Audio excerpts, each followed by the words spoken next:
Bismillahirrahmanirrahim. Allahumma salli ala Sayyidina Muhammad al-Fatih lima ughliq wal khatimi lima sabaq nasr al-haq bil haq wal hadi ila siratikal mustaqim wa ala alihi wa sahbihi haqqa qadrihi wa miqdarihi al-azim.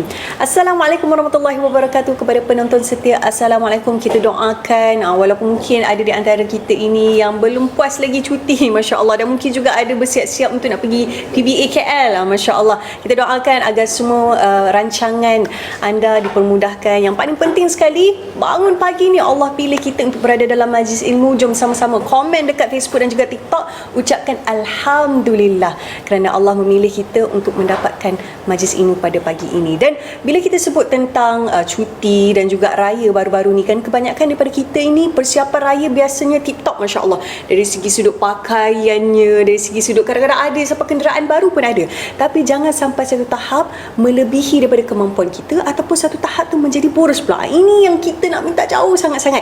Hari ini saya nak kongsikan dengan anda satu petikan ayat yang untuk kita mengambil iktibar sama-sama, iaitu surah Al-Isra ayat 27 yang menekankan untuk kita sebenarnya hidup bersederhana dan jangan boros. Jom sama-sama kita saksikan maksud daripada surah Al-Isra ayat ke-27.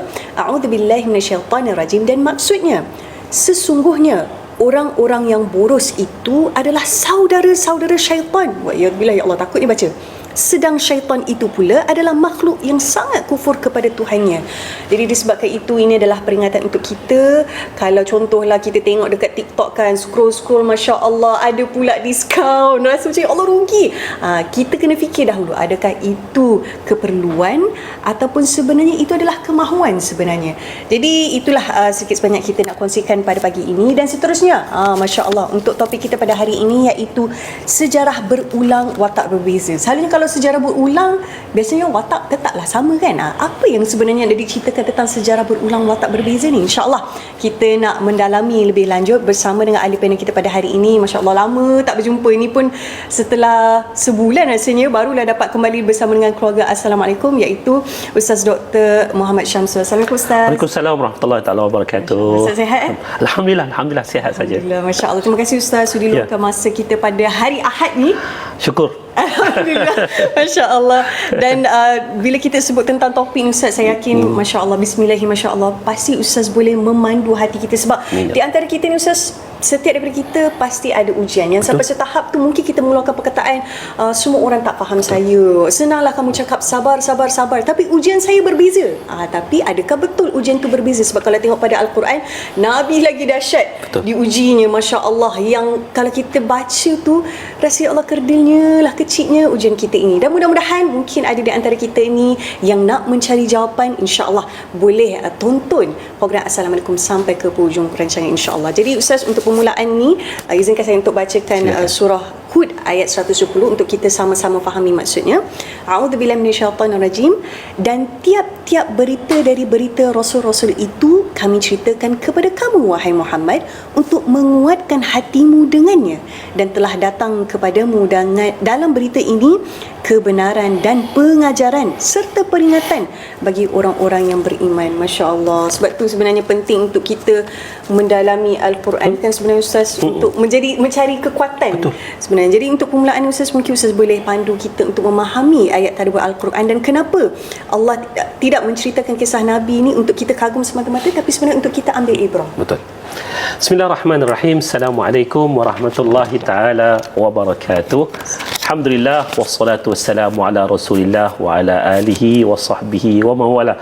Amma Hazwani sebentar tadi berkenaan tentang bila mana sebut Muharram, kenapa orang memandang daripada hijrah itulah permulaannya adalah Muharram.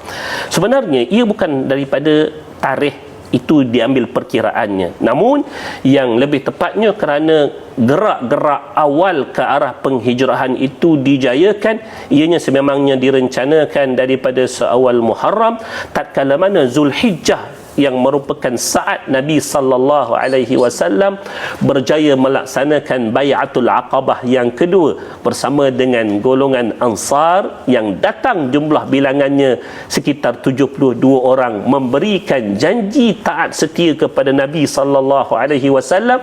Andanya Nabi sedia untuk menyambut pelawaan mereka, pergi ke bumi Madinah, menjadi ketua bagi mereka, mendamaikan dua puak yang bertelagah sekian lama, iaitulah Aus dan juga Khazraj. Mereka lah yang akan menjadi pembela, pendokong kepada perjuangan Nabi sallallahu alaihi wasallam. Dan ketika mana janji itu dipenuhi oleh mereka dalam bentuk mengotakan kata-kata mereka, Nabi melihat inilah kebenaran apa yang telah pun Allah sampaikan kepada baginda Nabi menerusi mimpi yang diperlihatkan kepada baginda tempat hijrah yang baru, iaitulah bumi Yathrib, yang pada ketika itu adalah bumi yang dilihat berpotensi untuk menerima dakwah Nabi, sedangkan bumi yang lain pada ketika itu masih lagi menolak dakwah Nabi. Maka serentak dengan tercapainya perjanjian Aqabah pada bulan Zulhijjah tersebut, selepas daripada musim haji masuk bulan Muharram, Nabi sudah pun mula menggerakkan para sahabat baginda untuk pergi melakukan hijrah. Maka para sahabat sekalian ramai telah pun bergerak menuju ke bumi Madinah, sehingga lengang kota Madinah Abu Bakar As-Siddiq yang pada ketika itu tertanya-tanya mengapakah baginda Nabi sallallahu alaihi wasallam tidak bergerak-gerak lagi daripada bumi Makkah melihat kepada rakan-rakan yang lain. Maka pada ketika itulah Nabi sallallahu alaihi wasallam menyebutkan kepada Abu Bakar As-Siddiq, belum tibanya perintah daripada Allah Subhanahu wa taala untuk aku bergerak. Sebab kita tahu Nabi dalam apa pun tindakan baginda sentiasa mendahulukan keputusan daripada Allah. Untuk mencapai satu hasil yang terbaik, kena tanya dulu Allah. Nak buat apa tindakan pun istikharah, minta daripada Allah petunjuknya, tengok adakah betul ianya seiring dengan apa yang Allah berkehendak daripada kita, bukan mendahulukan kehendak diri kita. Maka Nabi sebutkan kepada Abu Bakar, engkau akan pergi berhijrah dengan aku. Walaupun Abu Bakar ketika mana melihat para sahabat yang lain sudah pun bergerak meninggalkan dirinya dan juga Rasulullah SAW, maka keadaan itu sudah tentu menggusarkan dirinya, kerana kalau bila mana bilangan umat Islam semakin sikit di bumi Makkah, pasti potensi untuk mara bahaya itu lebih dekat kepada Nabi dan juga beliau sendiri. Maka apa yang Nabi SAW sebutkan, engkau akan pergi berhijrah dengan aku, ini telah pun menyejukkan hati Abu Bakar As-Siddiq, kerana kegembiraannya diketahui dirinya dipilih untuk menjadi teman hijratul Rasul sallallahu alaihi wasallam. Inilah sebenarnya permulaan cerita kepada hijrah itu. Mengapakah ianya dikenang daripada seawal daripada Muharram, bukan kerana Muharram itu bulan penghijratul Rasul, tetapi bulan Muharram itu dikira sebagai bulan mula gerak-gerak awal Nabi dan juga para sahabat menuju kepada hijrah yang dijayakan pada bulan Safar dan sampai kepada kemuncaknya pada bulan Rabiul Awal. Wallahu a'lam. Masya-Allah Ustaz. Itu baru permulaan. Saya yakin ada banyak lagi detail-detail dia berkenaan dengan sejarah Nabi, tapi mungkin Ustaz selepas ini kita nak sambung sikit sebab kita teringin juga nak tahu waktu berhijrah tu Nabi pergi waktu usia bila, lepas tu apa bekalan. Sebab bila musafir ni mesti kita fikir, kalau contohlah kita balik raya kan, kita fikir bekalan makanan, minuman, pakaian. Adakah itu bekalan yang Nabi bawa ataupun sebenarnya lebih daripada itu? Jadi insya-Allah kita nak kupas lebih lanjut, tapi kita berehat seketika, kita jumpa selepas ini. Alhamdulillah. InsyaAllah. Ada sahabat-sahabat di TikTok nak tanya soalan?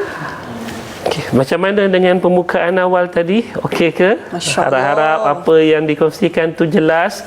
Hari ini minta maaf suara saya sengau sikit sebab baru lepas sembuh daripada selsema dengan batuk. Allah. Tapi alhamdulillah suara masih lagi ada, insya-Allah. Doakan Allah berikan kesembuhan yang penuh. Antibiotik dah ambil dah bermula semalam, sebab dah sampai hari yang ketiga keempat, tapi tidaklah kita kata batuk yang berat. Mungkin hari itu mungkin kepenatan sedikit. Biasalah hari korban hari itu, di tengah panas mentari, orang sua pula air ais, siap kita ubat yang paling baik untuk batuk dan juga sesama kita. Tapi alhamdulillah hari ini dah semakin sihat. Doakan mudah-mudahan Allah terus kurniakan kesihatan kepada semualah, bukan takat saya. Tapi kalau sengau-sengau sikit tu, minta maaf lah ni Masih lagi ada sikit-sikit yang berbaki. Ustaz, saya mengantuk terus terang. Ya ke? Insya-Allah. So elok tu siapa rasa nak bangun hari Ahad, tak nak tidur hari Ahad, bagi dengarkan Assalamualaikum. Yang lebih baik kalau dapat sharekan dengan rakan-rakan yang lain, ramaikan mereka yang menonton, mudah-mudahan ada kebaikan padanya, insya-Allah. Amin. Insya-Allah. Patutlah berperasaan sebab nampak, tapi selalunya orang selesema kan dia macam kita jadi macam otak slow sikit, tapi Ustaz memang masya-Allah lah ya, lancar. Semalam sebulan lama tak hosting, semalam belum macam saya pun tak, sejujurnya saya sendiri pun kadang-kadang bahan tu tak pernah disusun. Maksudnya apa yang keluar tu rezeki lah. Yang tak terkeluar tu saya minta maaf. Tapi kalau rasa-rasa ada benda-benda yang saya termiss, antara yang boleh membantu kita iaitulah lontarkan soalan. Maksudnya kat situ nanti kan ada benda-benda yang saya termiss, mungkin rakan-rakan TikTok kita boleh lontarkan soalan. Kalau ada kesilapan dalam fakta yang saya bentangkan pun tak ada masalah, boleh berikan teguran di Facebook ataupun di TikTok kita untuk saya perbetulkan, dan kita tak ada masalah dalam perkara-perkara yang kita memang tersilap, kita akan betulkan, don't worry, insya-Allah. Inilah apa yang ada daripada maklumat-maklumat yang tersimpan untuk sekian waktu yang lama. Benda yang lama ni kalau tak diulang kaji, kadang-kadang ada juga yang lupanya. Tapi insya-Allah apa yang kita usahakan untuk melakukan ulang kaji sebelum daripada setiap sesi itu tanggungjawab kami, insya-Allah. Insya-Allah. Ramai yang mendoakan semoga Ustaz cepat sembuh. Amin, amin. Terima kasih banyak semua rakan-rakan kita. Ada soalan lagi, tapi mungkin kejap lagi kot dia tanya apa hikmah kita digalakkan untuk musafir. Menarik. Okey, menarik. Kejap lagi. Tapi kita tanya yang pasal yang perhijraan Nabi.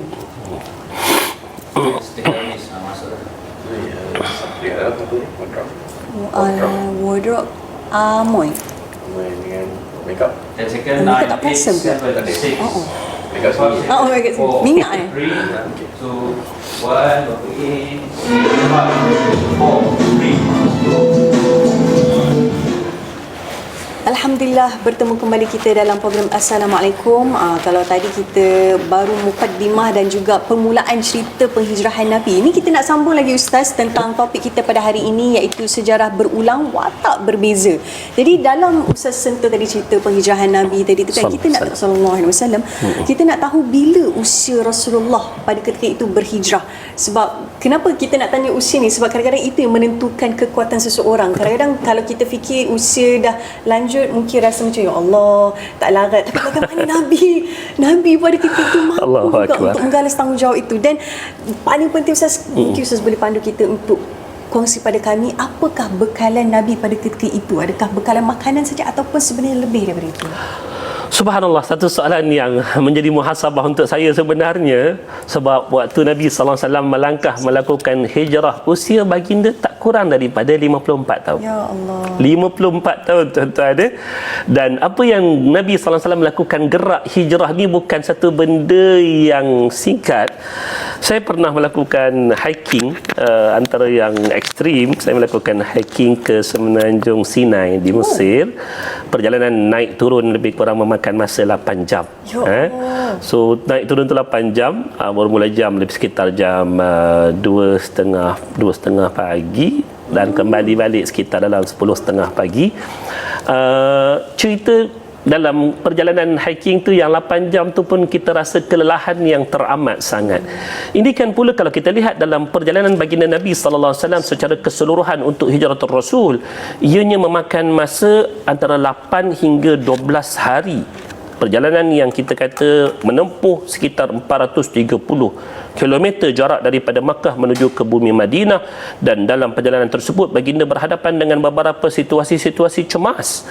Ini perkara yang kita kata subhanallah, untuk orang yang berusia 54 tahun berhadapan dengan tekanan yang begitu hebat, bila-bila masa sahaja nyawanya boleh melayang kerana sememangnya menjadi buruan utama orang Mekah setelah ditawarkan siapa yang dapat mendatangkan Muhammad hidup atau mati, maka akan dihadiahkan baginya nilaian pada hari ini tak kurang 700,000. Ya Allah. 100 ekor unta, 1 ekor mewakili 7,000 pada nilaian hari ini dan ke atas, maka 700,000 nilai nyawa Nabi pada masa tersebut. Boleh bayang tak betapa mahalnya nyawa Nabi sallallahu alaihi wasallam untuk dibunuh pada masa tersebut. Tetapi subhanallah, soalan yang dilontarkan oleh Hazwani tadi, apa yang Nabi SAW bawakan daripada bekal hijrah tersebut? Kita kalau nak berhijrah daripada kampung halaman, katalah yang mari daripada Kelantan tu kan, nak mari ke Kuala Lumpur ni kan, yang mari daripada Kedah, nak bawa kata barang-barang nak pindah ke Kedah ni, yang datang daripada Johor, macam-macam segala makna ni dibawa. Contohnya namanya mungkin makanan-makanan yang tak ada di celah-celah bandaraya Kuala Lumpur ni kan, dia bawa habis semua benda kan. Apa yang ditekankan daripada penghijrahan kita itu mungkin daripada fizikalnya, dan perkara ini sememangnya tidak dinafikan, ianya adalah antara perkara yang dipersiapkan oleh baginda, tetapi tidaklah ia seperti mana kita yang memperlengkapkan keperluan dunia itu dengan segala kelengkapannya. Tetapi Nabi tetap menunjukkan bahawasanya hijrah ini tidak seperti mana perjalanan Isra wal Mi'raj yang kesemuanya direncana oleh Allah Subhanahu wa taala.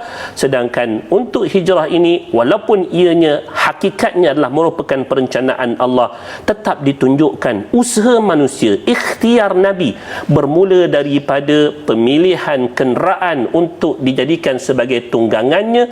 Nanti kalau kita nak sorot cerita hijrah waktu sambutan ma'al hijrah nanti, kita tengok bagaimana Nabi SAW melakukan pemilihan terhadap untanya, kemudiannya mempersiapkan bagaimanakah unta itu akan dibawa datang kepada Nabi.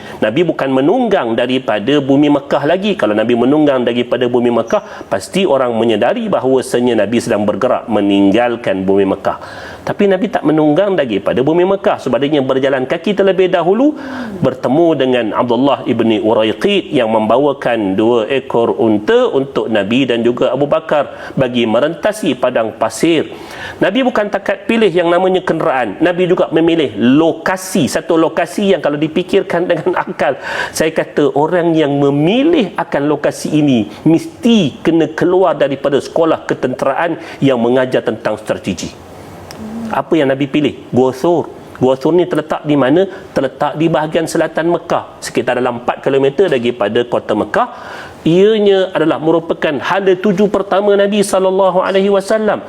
Sedangkan arah tuju matlamat yang utama yang hendak Nabi tuju adalah kepada bumi Madinah. Bumi Madinah di mana?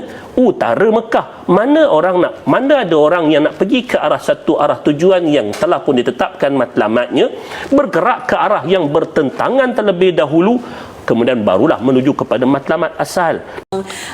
Sebab cerita tentang perhijrahan Nabi semua, so pastinya dia ada kaitan dengan musafir. Jadi mungkin Ustaz boleh bawa kita faham lebih mendalam apa hikmah sebenarnya bila musafir ni. Kita sebutkan kalimah musafir, tapi bagi konteks para anbiya, mereka itu adalah orang-orang yang berhijrah. Masya Allah, bila kita mendalami ataupun betul-betul amati penghijrahan Nabi dan kisah Nabi sendiri, rasa macam cepatnya masa berjalan. Sedar-sedar je kita tinggal 2 blok lagi, Masya Allah. Tapi mungkin bagi anda yang baru sahaja menonton, alamak terlepas macam mana ni? Jangan risau. Kita ada platform di Facebook untuk anda ulang tengok ataupun ulang kaji semula, dan di YouTube pun ada juga. Baru-baru ni Ustaz, masa kami balik ke Melaka, pergi jumpa kakak sulung Abah, Kak Ajar, kakak ni buka Assalamualaikum sepanjang perjalanan. Dapatlah ditemani oleh guru kita seronok sebenarnya, dan mudah-mudahan itu menjadi satu budaya untuk kita semua bermulai hari ini, insya-Allah. Jadi untuk soalan kita tadi Ustaz tentang berkaitan dengan hijrah ni, bagaimana Nabi berhijrah, dan hijrah ni biasanya adalah simbol perubahan hidup. Betul. Yang macam kita fahamkan, berubah daripada tak baik kepada jadi lebih baik, mudah-mudahan. Jadi itu hijrah yang kita faham. Tapi dalam perhijrahan Nabi ni, mesejnya lebih besar, yang mungkin saya boleh kongsikan apa mesej besar melalui peristiwa hijrah ini, dan apa respon masyarakat Madinah. Sebab kita tahu sebelum ni kan Nabi diboykot sampai setahap, ya Allah, Nabi sangat-sangat kelaparan, sampai kan dahsyatlah ujian Nabi yang bertubi-tubi. Jadi kita nak tahu respon masyarakat Madinah, dan dalam masa yang sama juga, adakah waktu Nabi berhijrah tu Nabi dah tahu ada berita baik? Sebab bila berhijrah ni bukan benda mudah Ustaz. Tambah pula contohlah kalau situasi kita kan, kita duduk dekat Malaysia, tiba-tiba kena duduk luar negara, takut ada, risau ada. Tapi Nabi tu sanggup meninggalkan tempat kelahiran tu. Adakah kekuatannya disebabkan Nabi Allah dah menjanjikan berita baik? Subhanallah. Apa yang kita dapat pelajari daripada sirah, Allah menangis juga kan, tapi itulah orang kata terapi kita, baru kita rasa ya Allah, Allah itu dekat, lagi kita rasa nikmat untuk berdoa, Masya Allah. Dan lepas ni Ustaz ada banyak lagi soalan yang kita nak raikan, tapi mungkin kepada anda yang nak tengok soalan daripada TikTok, boleh tengok di TikTok sebab kita akan jawab soalan daripada para penonton, Insya Allah. Jadi kita berehat dahulu, jangan ke mana-mana, kita jumpa selepas ini.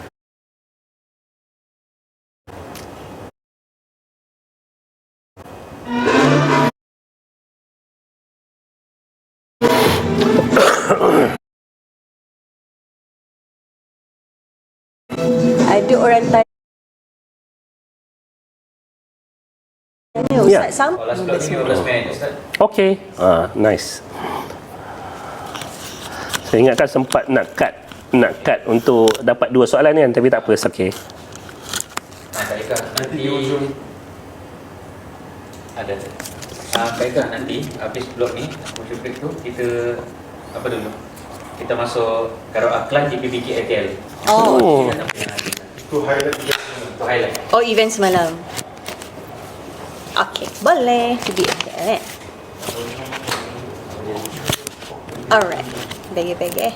Do the device in 10 seconds. 9, 8, 7, 6, 5, 4, 3, 2, 1. And pass 4, 3, 2, 1. Dia di blok yang terakhir, nak cakap Alhamdulillah pun rasa macam sedih pula Ustaz. Sebab macam nak habis dah ke? InsyaAllah mudah-mudahan mana tahu kita dapat sambung lagi untuk sirah Nabi, insyaAllah di minggu hadapan, insyaAllah. Producer dia kata, Masya Allah, Farah dia kata. Allah. Masya Allah. Jadi Ustaz, kita raikan dulu soalan daripada TikTok kita, sebab soalan ni macam menarik. Dia kata, Ustaz, sama ke pahala hijrah musafir dengan hijrahnya orang yang ingin berubah? Okey, kalau kita melihat kepada konteks hijrah yang sebenar yang dinyatakan oleh baginda